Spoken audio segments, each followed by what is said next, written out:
Hello. Welcome to Hexal Dutch School. Today, we are going to learn about the Dutch letter P.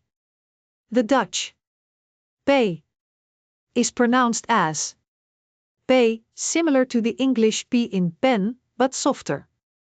Listen carefully. Say it with me. P. Now, repeat after me. P. Once more. P. Let's practice it a few more times. Listen first, then repeat after me. Say it again. P.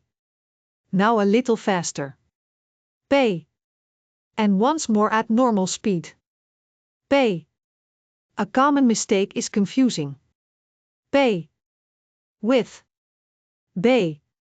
Make sure to pronounce P clearly, with a soft puff of air, but not too strong.